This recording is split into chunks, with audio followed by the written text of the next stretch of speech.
Hello, everyone, and welcome again to another Teacher Joseph podcast. Well, today the question is, what's the difference between a throw and a blanket? Throw, you probably know that word as a verb, to throw a ball at someone or to someone. So when we use that as a noun, it's like a little blanket. A throw is like a small blanket, the kind that you can put over your legs if you're cold sitting on the sofa. In the UK, most of us have throws sitting around our different rooms, just in case you get cold. You can cover your legs with a throw, or if you want to rest on the sofa, you can lift up the throw and just cover your body with it and go to sleep. It's not very thick, so that's why we don't call it a blanket. We call it a throw because we just throw it over our bodies. A throw. I went to buy one yesterday, actually. God, the price of those things. They used to be very cheap. I mean, they're not thick, they're just printed thin material. But they were charging between 10 and 20 pounds for a throw. I think I'll wait until I go to a larger department store. But you can get cheap ones. They don't all have to be very expensive ones. But sometimes they have patterns on there. In Scotland, it's very common for them to have tartan. So yeah, a throw is what it's called. Okay, today, as well as talking about the throw that we have in our home, what's yours like, by the way? Mine's tartan. I'm looking at it now. It's a red tartan throw. As well as talking about throws, it's also National Poetry Day.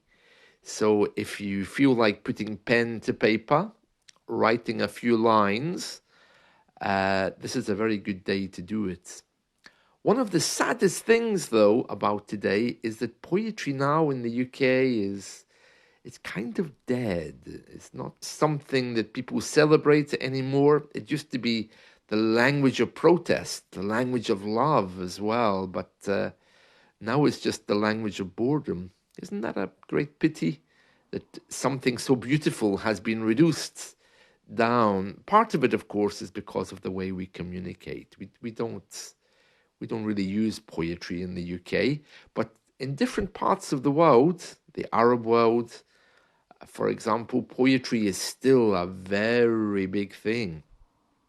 And it's celebrated by everyone over there. They go to the streets, they read poems as protests, they write poems of love.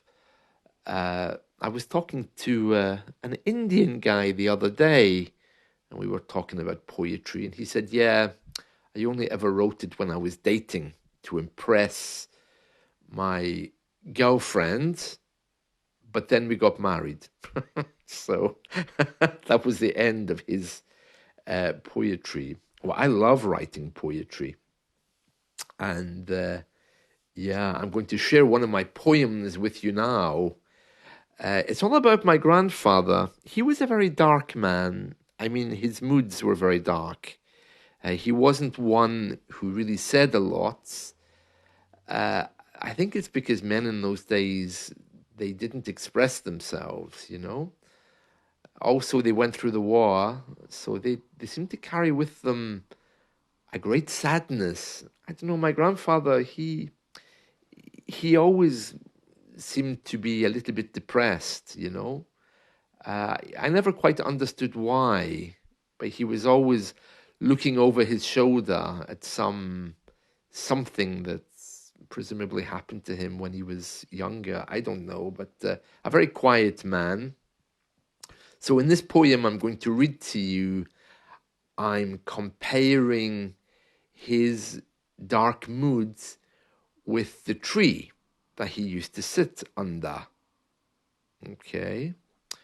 So it says, in the shade of Grandpa's house, there stood a rowan tree. where my brother tried to climb with Rosalind and me. She was our cousin. Every day my grandpa came, admired its towering boughs, while we as children playing there saw darkened twigs and crows. Shadows hung upon his life with towering, darkened power. Yet we as children plain could see they're withering every hour. Withering just means dying, so the tree was dying. Its leaves held back the sunshine light, its branches stern with years.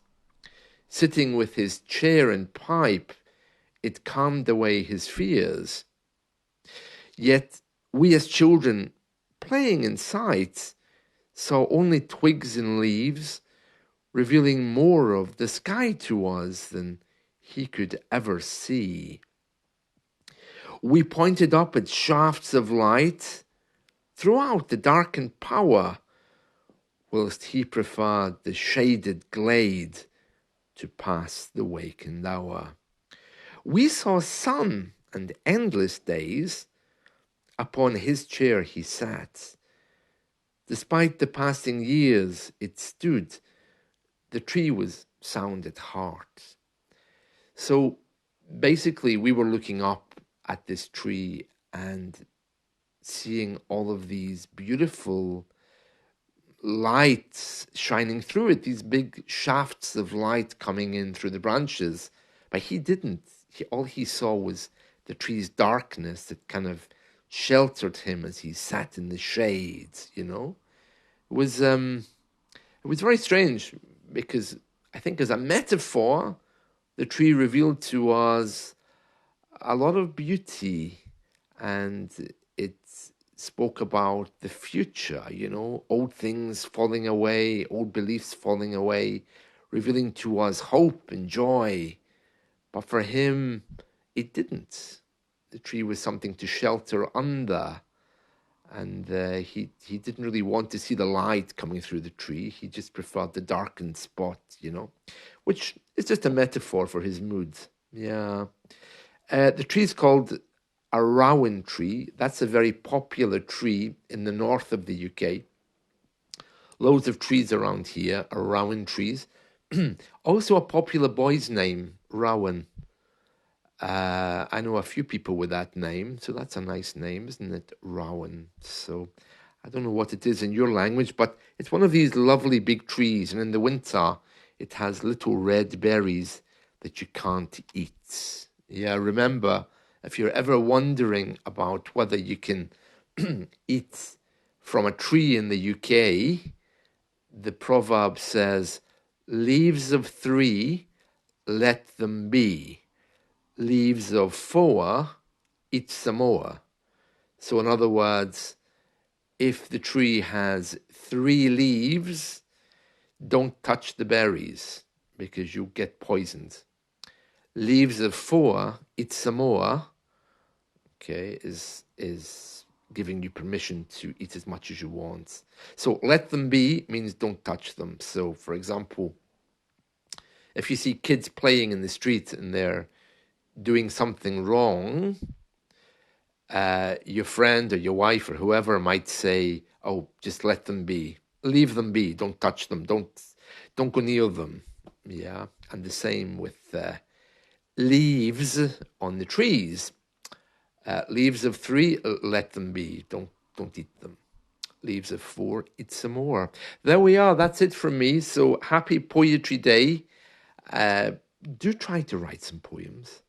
Yeah, that would be nice. I'd like to see those actually. If you do, or translate one of your own into English if you are a poet. Thankfully, there are still countries out there which celebrate poetry. See you all soon. Take care. Have a lovely day. Bye.